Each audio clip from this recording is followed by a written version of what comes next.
On tonight's show, we're going to talk about Facebook streaming Major League Baseball games. We're also going to talk about Twitter is starting to lose their management. Don't know what's going on there. And last but not least, Instacart is playing games with its workers' salary. All that and more coming up on episode 67 of Tech News Nightly, your source of technology news. Stick around. Hey, folks, welcome back to Tech News Nightly. I'm your host, Ray. Got about 6 stories for you tonight. Going to be kind of a short show, but I wanted to be able to bring you a show so you'll be able to listen to something on your way to work in the morning. This is Tech News Nightly, your source for technology news. And before we get to the news, I want to go over and talk about MapCon, Mid-Atlantic Podcast Conference. That's right, it's coming up September 8th and 9th, 2017, from the Holiday Inn Philadelphia South in Swedesboro, New Jersey. Now, this is kind of it's one of the biggest, smallest podcast conferences there is.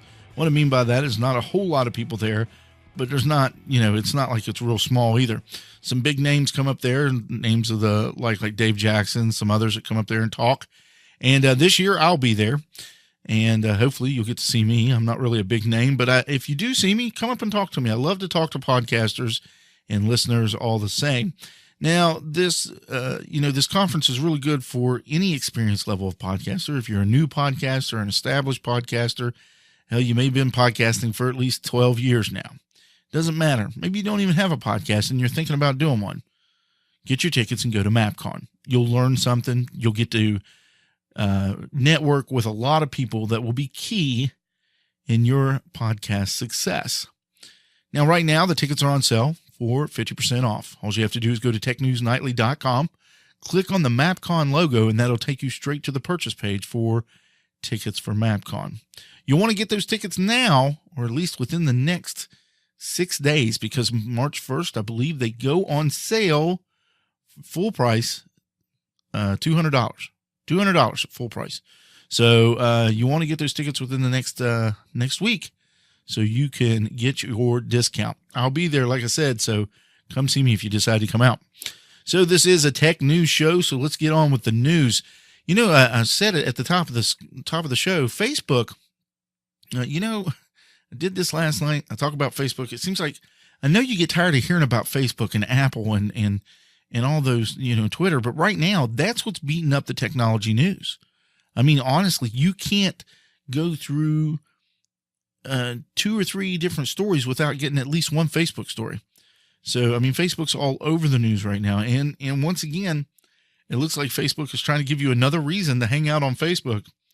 They are in talks with Major League Baseball to stream baseball games. Now, this is according to a person that's familiar with the matter. The latest signed professional sports leagues are embracing social media as a way to reach viewers.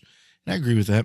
Now, the deal would involve with one game a week. It's not like you're going to get to see a whole season of your favorite team, but the agreement needs to be approved by Major League Baseball owners.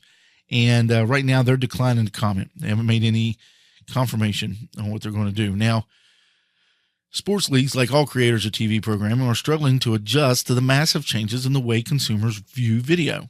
And I can understand that. Ratings of sports on traditional TV outlets have fallen as more viewers spend time on their phones and tablets instead of watching cable.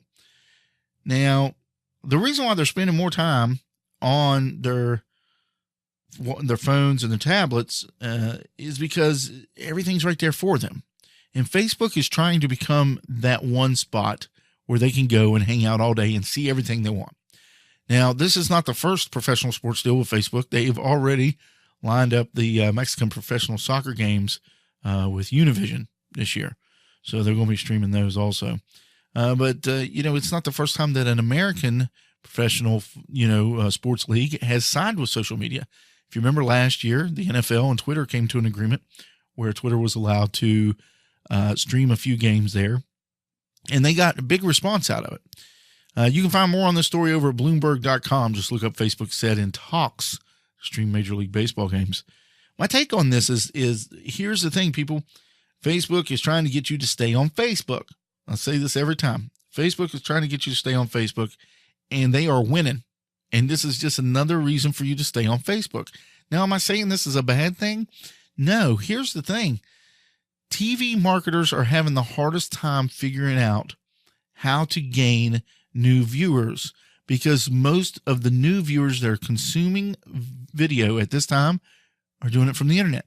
They're doing it from their tablets. They're doing it from the phone, because YouTube videos and Netflix can be streamed from your tablet and your phone now.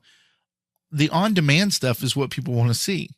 And that's where TV is kind of faltering a little bit. They can't just make everything on demand. So what I feel that Major League Baseball is trying to do is get out there and get to those little tiny bits of audience that they don't get to reach all the time, in hopes that they'll pick up new viewers. Now, I don't know what they're thinking here, because I can be real honest with you. Most of these people are just going to get on there and to make comments or flood the screen with emoticons. You get a lot of that. I remember when the first NFL game was put on Twitter, they had, however many viewers on there at one time.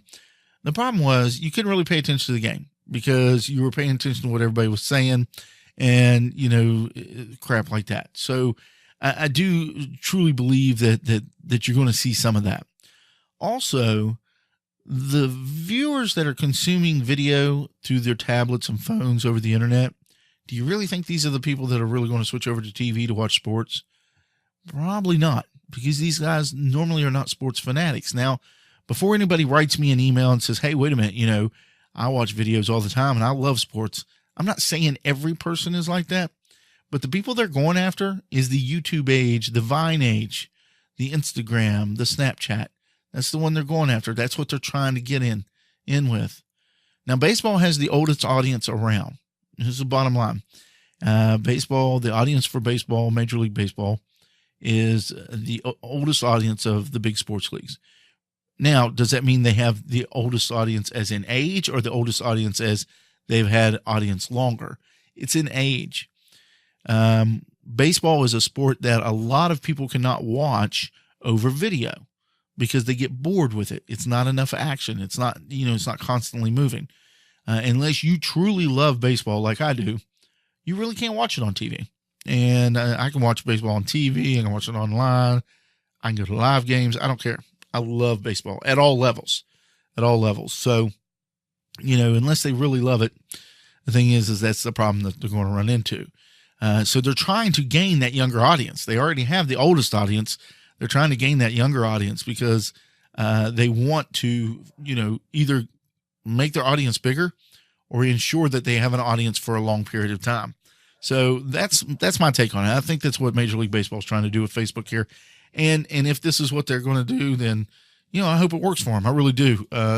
Baseball needs since the strike, a lot of people don't watch, but a lot of people my age do not watch baseball anymore because of the strike. I'm a little more forgiving, I guess. I just love baseball too much. So hopefully that works out for Facebook and MLB, and maybe we'll get to watch a game a week. I know I'll try it out just to see what it's like. Hey, in other news, over on TheVerge.com, Instagram will now let you upload sets of up to 10 photos and videos. Almost 2 years ago, Instagram introduced a sincerely useful feature to the app, the ability to upload multiple photos at once, letting your followers browse them by swiping on a carousel of images. Now, it was an obvious solution to one of Instagram feed's most persistent problems, users who spam it with 7 or 8 photos at a time, which made it all the more inexplicable that Instagram restricted photo carousels to its advertisers. The company said it might bring the feature to regular users eventually, but it made no promises. Well, today, that feature is coming back. Yeah, Instagram said on its blog that the users will now be able to upload 10 photos and videos per post, telling more complete stories. You no longer have to choose the single best photo or video from an experience you want to remember, the company said. Now, I wonder why they're doing this. I wonder why now. What are they combating? What have we been talking about for the last 2 days? Snapchat. That's right. I'd say the boys over at Instagram, the people over at Instagram, are probably getting a little scared, because Goldman Sachs is already saying that they feel that Snap is going to make, a lot of money doing what they're doing. They feel that their growth is going to be, 40% over 2 years, which is a slowdown considering what they have been doing. So Snap goes ahead and puts out the spectacles and they're selling like hotcakes. They're not making any money off that, but you know what they are doing? They're getting people to the field. If you will build it, they will come. Kevin Costner did it. Why can't Snapchat? It's the bottom line. So I think that's why Instagram is doing this. Now, you can find more on this over at TheVerge.com, Instagram, multiple uploads, carousels. The company suggested a variety of uses for the new format, from documenting each phase of a surprise party to showing the steps of making a recipe. So that's basically what they're doing. My take on this is that they are fighting Snapchat. They're also fighting Pinterest. Pinterest is one of those social media sites that I never really got into and never understood. I don't understand the concept behind it. But to me, it's more like a scrapbook for social media or for pictures. You know what I'm saying? So I kind of think that that's probably why I didn't get into Pinterest so much. But it seems to me that maybe Instagram now is kind of pushing towards, hey, we've got to keep in line with Snap somehow. Because I think that Instagram sees that Snap might be able to pass them up when it comes down to it. And when you're pushing a growth of over 48% in a quarter, that's crazy. 221 average million users is what Goldman predicts. 221 average million, 221 million average users. That's on a day. That's not a month. That's not a year. It's a day. Well, the funny thing is that right now, Snapchat is seeing over 158 million. So I wonder what the numbers are for Instagram. Apparently, they're close. I would say they're close. But Instagram is considered one of the big three in my mind. Facebook, Twitter, Instagram. So, Snapchat takes them down. That's the way it is. They're a little late to the game with this carousel thing. They should have let it go. I mean, here's the thing. I understand that users spammed it, but what do they think is going to happen now? This is the same thing's going to happen, but they've got to do something to try to save themselves from going down. Sticking with the social media news out there. I mean, it was a lot of it today. Twitter is still having problems, folks. They have had a bad year this year. And apparently they can't stop the management bleeding. According to TechCrunch.com, Laura Cohen, the head of entertainment talent at Twitter, has left the company. And the director of finance, David Bickner, is departing also. Though he's more of a middle manager. Twitter declined to comment on the story. Twitter is betting big on the future of video content is in need of financial restructuring after losing $143.6 million in the fourth quarter of 2016. These exits could stall its potential recovery. And I agree with that. Cohen and Bicknell, two smart people that have left Twitter. Now they've joined this long list. Just to name off a few that have left. They lost their CTO, which was Adam Messenger, their chief technology officer. They lost their chief operations officer and an official company mascot, Adam Bain. They lost their vice president of commerce, their vice president of global biz, their vice president of communications, their vice president of human resources. They lost all these people plus more. Folks, Twitter's going downhill. You can find more on this story over Twitter or over Twitter. Probably can if you look around long enough over TechCrunch.com / Twitter headaches.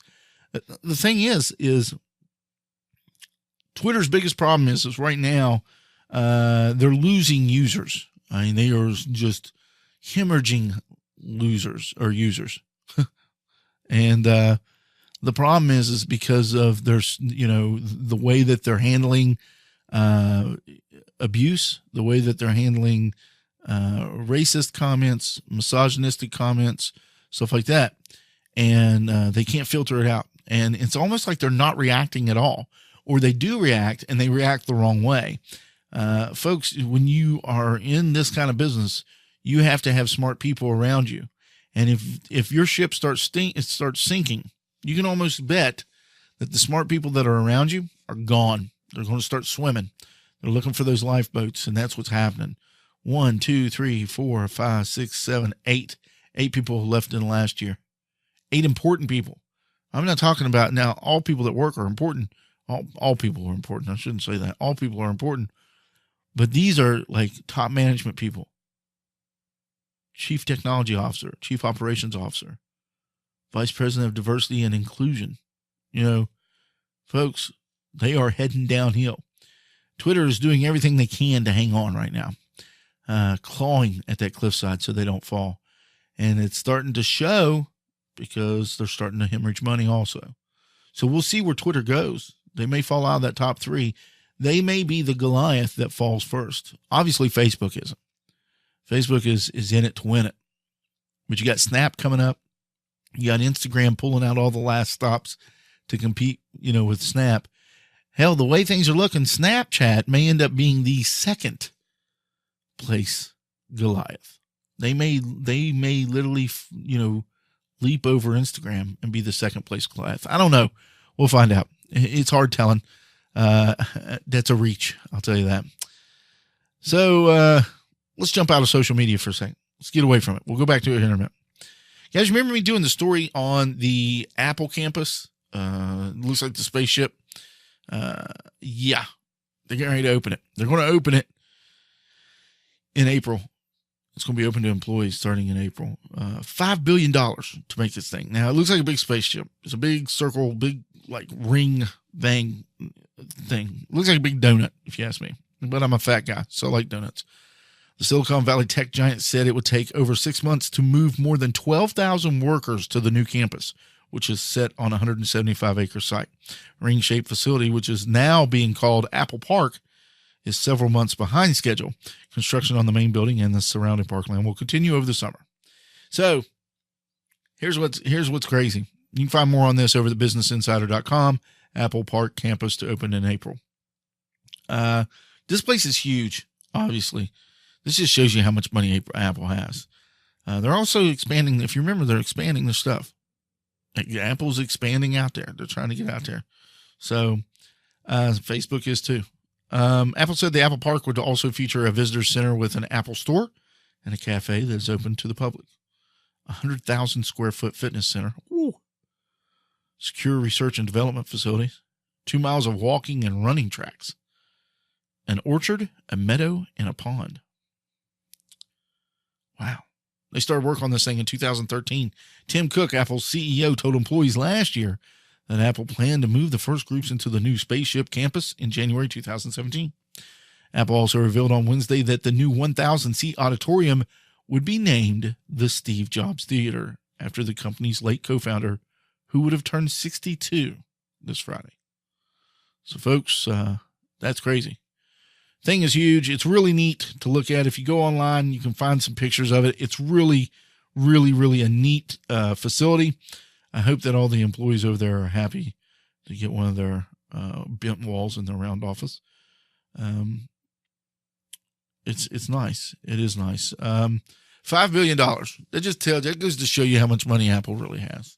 They dropped $5 billion, and they're making their big Apple campus there. And if you look where it is, like if you look at the pictures where it is, it seems to be kind of secluded. It's on 175 acres. Ain't much that you're going to get near it. And as big as the building is, 12,000 workers. Whew. Yeah, that's a lot of people. But anyway, set to open in April. Check it out online. Go look for it. Tell me what you think. Email me at ray@technewsnightly.com. Tell me what your thoughts are on the spaceship building. I think it's kind of cool. You may not. Who knows? All right, we're going to go back to a little bit of social media news. Once again, Twitter on the news. Twitter in all their heyday, losing everybody and stuff like that. Twitter is debuting custom profiles for businesses, agents, so people don't think they're talking to bots. Twitter this morning is launching a new customer service feature for businesses using its service, which will allow agents to respond to direct messages using custom profiles. This is according to TechCrunch.com. That is, their names and profile pictures will display when they are engaged in conversations with these customers instead of the company's Twitter photo and name. The idea is to give these service interactions a more personal feel so customers know they're talking to a person and not a bot. Now, I agree with this. I think that this is a smart idea. Here's the reason why. I do get messages on Twitter all the time. First of all, when I follow somebody on Twitter, the one thing that will get me to unfollow you in a heartbeat is an automated message to me on Twitter. I will get rid of it. I don't like it. Take the time. If you want to talk to me, take the time to type something out to me. Do not send me an automated message that you have sent everybody else. Now, I understand these people are just trying to market their shows or whatever, trying to push you, they're trying to push you to go to a website or push you to go listen to a podcast or push you to go watch their YouTube channel or whatever. So be it. But I take the time to hit most people, the majority of regular people, non-podcasters that follow me on Twitter. I'll say, hey, thanks for the ad. Appreciate you following me. Stay tuned for other crazy stuff I might do. And I've had people come back and say, is this an automated message? And I instantly, absolutely not. This is Ray. You got any questions?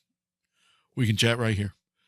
And so people have chatted with me over the Twitter Messenger, and they like that. I feel that that's being personal with people, and you shouldn't use automatic answers. But because of that, sometimes when you talk to somebody that's like for Verizon or Dell or Apple or something like that, you sometimes wonder if you are talking to a bot, that if you're that first little bit and they're just trying to get information from you.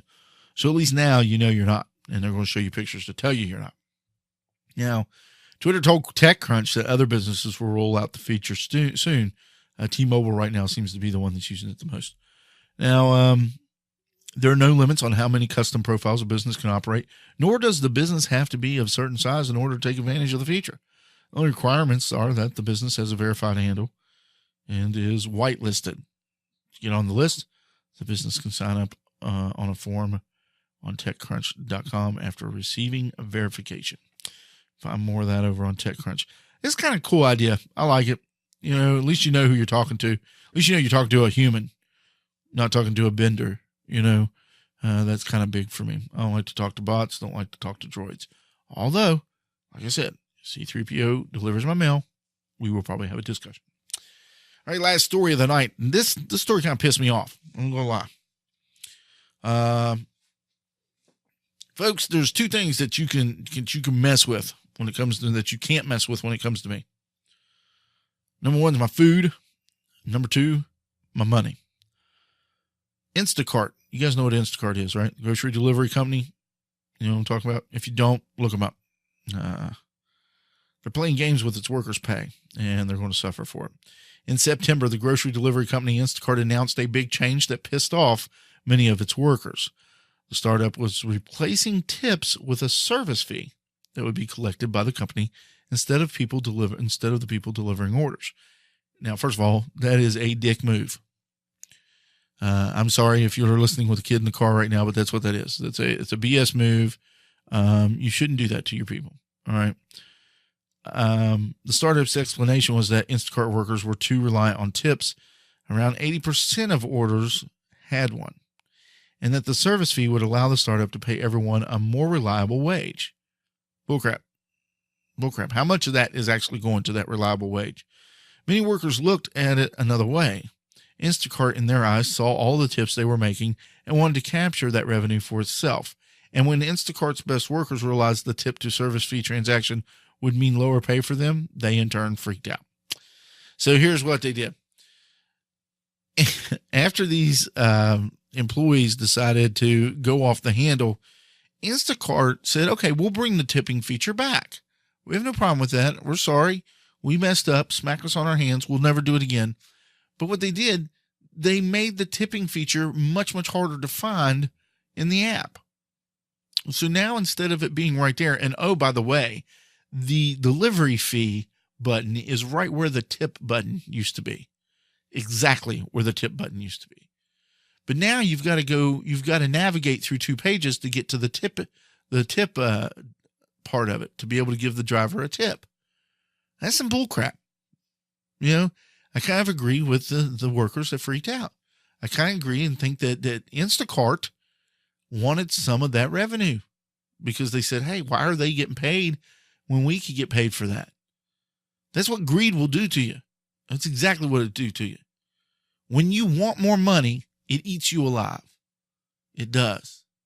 And eventually you lose what you have.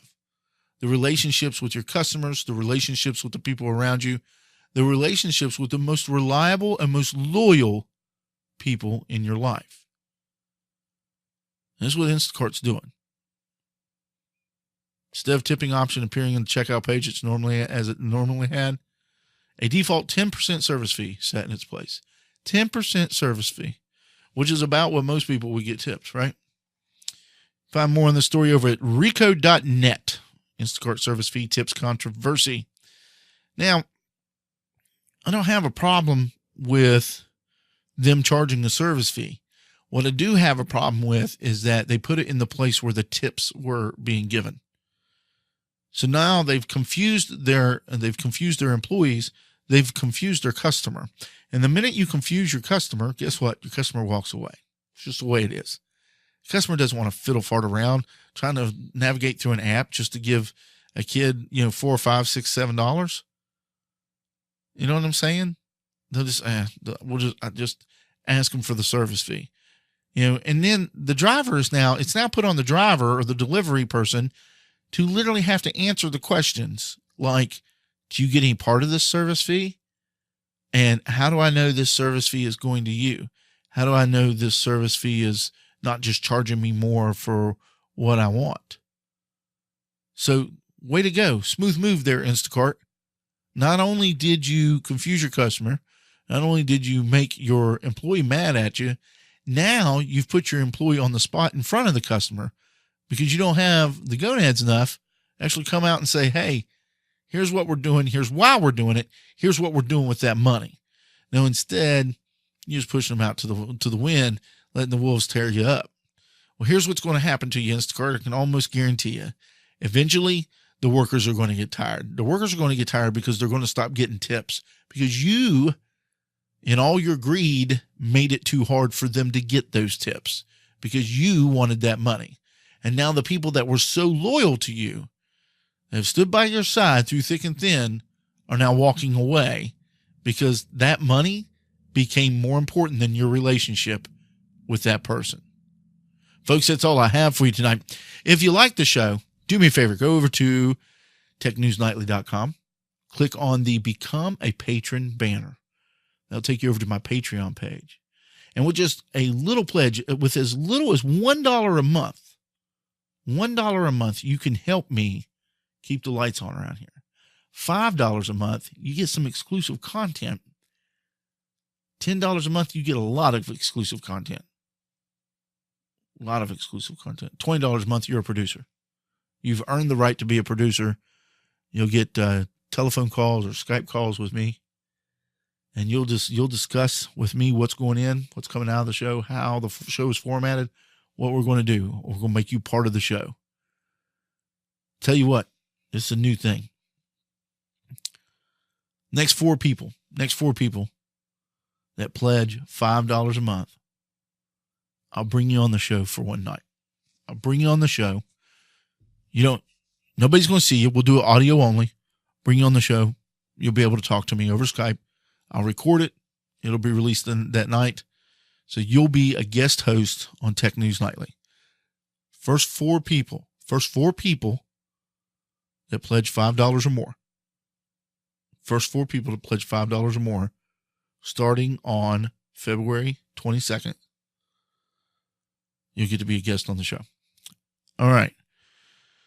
So get on over there, hit the Patreon page, click on the banner that says Become a Patron, and become a patron of Tech News Nightly. I think you'll like it. I like doing this show. I hope you like it too. Hey, the doors are still open to the Facebook group. If you haven't joined, get on over there and join. I know that there are some people that listen to the show that are not members of the Facebook group. Now, I understand why. Some people don't like to be involved in the groups because it ends up in their timeline. Sometimes they don't want to see all the tech news and stuff like that. That's fine. But if you have friends that like tech news, bring them on over. Bring them on over. Let them meal around a little bit. Let them see some of the exclusive content that I release just to the Facebook group. Now, folks, when I say that, there's exclusive content that goes to the Facebook group, but there's also Patreon-only exclusive content. So just because you're in that Facebook group doesn't mean you get to see all of the exclusive content I do. You have to become a patron to see some of the other stuff, the videos, the audio, all that. Got a new audio coming up. It's a one-story show. It's going to be about the Uber.